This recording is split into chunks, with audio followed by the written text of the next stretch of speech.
ಎಲ್ಲರಿಗೂ ನಮಸ್ಕಾರ. ಕಿರಣ ಸರಸ್ವತಿ ಯೂಟ್ಯೂಬ್ ಚಾನೆಲ್ಗೆ ನಿಮಗೆಲ್ಲ ಆತ್ಮೀಯವಾದ ಸ್ವಾಗತ. ಆಟಿ ತಿಂಗಳ ಕಷ್ಟ ಕಳೆಯಲು ಮನೆ ಮನೆಗೆ ಬರುವ ಆಟಿ ಕಳಂಜ ತುಳುನಾಡಿನಲ್ಲಿ ಅಪರೂಪದ ಸಂಪ್ರದಾಯ.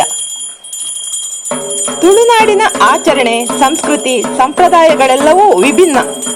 ಇಲ್ಲಿರುವ ಆಚರಣೆಗಳು ಬೇರೆಲ್ಲೂ ಕಾಣಸಿಗುವುದಿಲ್ಲ. ಅಂತಹ ಒಂದು ಪದ್ಧತಿಯಲ್ಲಿ ಆಟಿ ತಿಂಗಳಲ್ಲಿ ಅಂದರೆ ಆಷಾಢ ಮಾಸದಲ್ಲಿ ಹಳ್ಳಿಗಳಲ್ಲಿ ತಿರುಗಾಡುವ ಆಟಿ ಕಳಂಜವು ಒಂದು. ಹಳ್ಳಿಗಳನ್ನು ದುಷ್ಟಶಕ್ತಿ ಪ್ರವೇಶ ಮಾಡದಂತೆ ತಡೆಯುವ ದೈವಿಕ ಶಕ್ತಿ ಈ ಆಟಿ ಕಳಂಜ ಎಂಬ ನಂಬಿಕೆ ಜನರದ್ದು.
ಇನ್ನು ಆಟಿ ಕಳಂಜನ ಹುಟ್ಟು ನೋಡುವುದಾದರೆ, ಪುರಾಣದ ಪ್ರಕಾರ ಹಿಂದಿನ ಕಾಲದಲ್ಲಿ ಆಷಾಢ ಮಾಸದಲ್ಲಿ ತುಳುನಾಡಿನಲ್ಲಿ ಭೀಕರ ಕಾಯಿಲೆಯೊಂದು ಎದುರಾಗಿತ್ತು.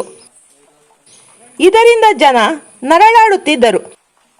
ಇದನ್ನು ಕಂಡು ಬ್ರಹ್ಮದೇವನು ನಾಗಬ್ರಹ್ಮ ಅಥವಾ ಆಟಿ ಕಳಂಜನನ್ನು ಸೃಷ್ಟಿ ಮಾಡಿದನೆಂದು ನಂಬಿಕೆ ಇದೆ. ಬೇರಾವುದೇ ದೈವಾರಾಧನೆ ಅಥವಾ ಭೂತಾರಾಧನೆ ನಿಷಿದ್ಧವಾಗಿರುವ ಈ ಸಮಯದಲ್ಲಿ ಕೇವಲ ಆಟಿ ಕಳಂಜ ಕುಣಿತಕ್ಕೆ ಮಾತ್ರ ಅವಕಾಶವಿರುವುದು ವಿಶೇಷ. ಈ ಎಲ್ಲ ಮಾಹಿತಿಗಳು ನಿಮಗೆ ಇಷ್ಟವಾದರೆ ವಿಡಿಯೋವನ್ನು ಲೈಕ್ ಮಾಡಿ, ಶೇರ್ ಮಾಡಿ ಮತ್ತು ಕಮೆಂಟ್ ಮಾಡಿ. ನೀವಿನ್ನೂ ನಮ್ಮ ಚಾನಲನ್ನು ಸಬ್ಸ್ಕ್ರೈಬ್ ಆಗಿಲ್ಲ ಎಂದಾದರೆ ದಯವಿಟ್ಟು ಸಬ್ಸ್ಕ್ರೈಬ್ ಆಗಿ ಬೆಂಬಲ ನೀಡಿ. ಧನ್ಯವಾದಗಳು.